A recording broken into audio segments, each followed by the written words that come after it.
Thank you for that, Mr. Chairman.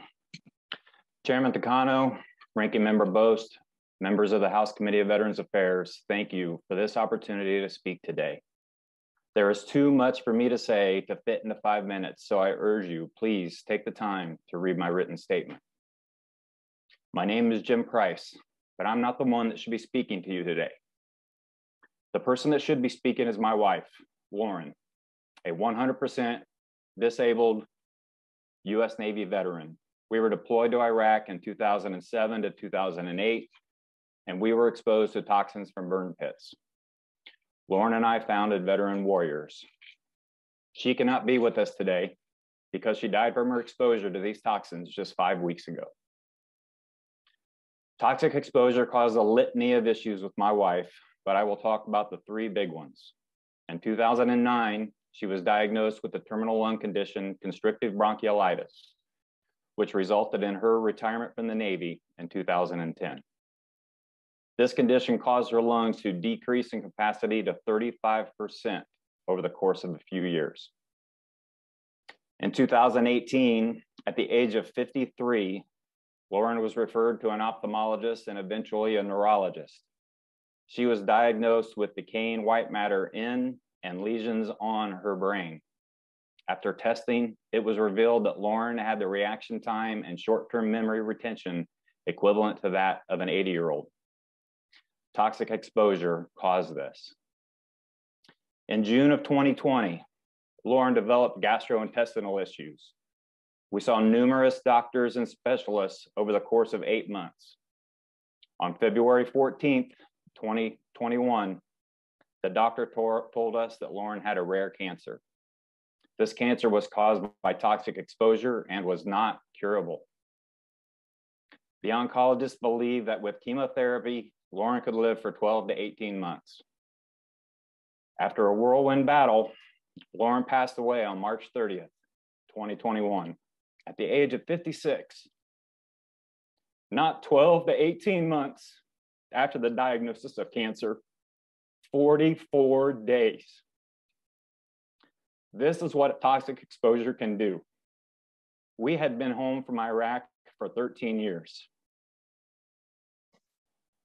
It is imperative that we care for my fellow veterans with toxic exposure, not just limited to burn pits.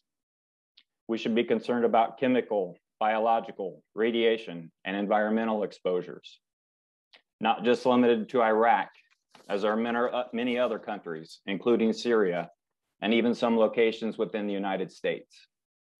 It's critical that we as a nation identify and provide care to these individuals within a reasonable amount of time. We must identify potentially toxic exposure personnel candidates and monitor these individuals. We must provide health care for these individuals identified with toxic exposure. Care is the priority because compensation benefits do not help someone that is dead because they didn't get care.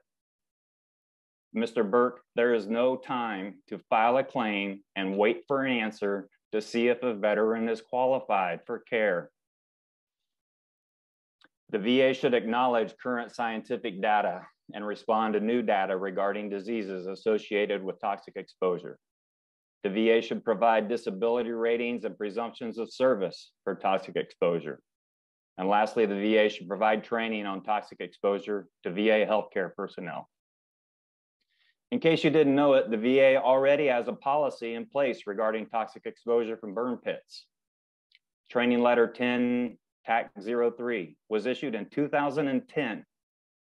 However, this letter does not address all needed items. It's a VA policy, not a law, and most significantly, the VA does not follow it.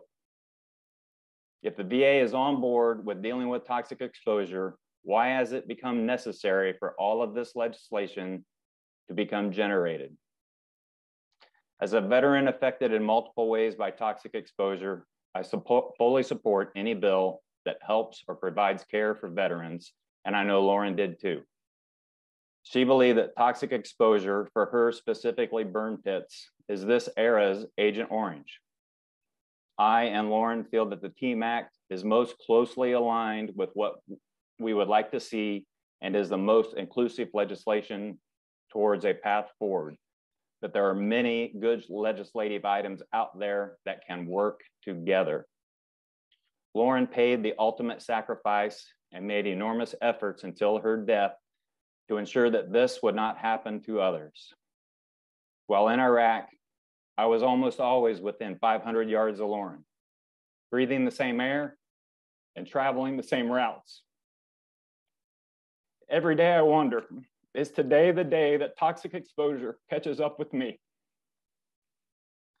Thank you for your time. And again, please take the time to read the full written statement. Thank you, Mr. Price, for your testimony.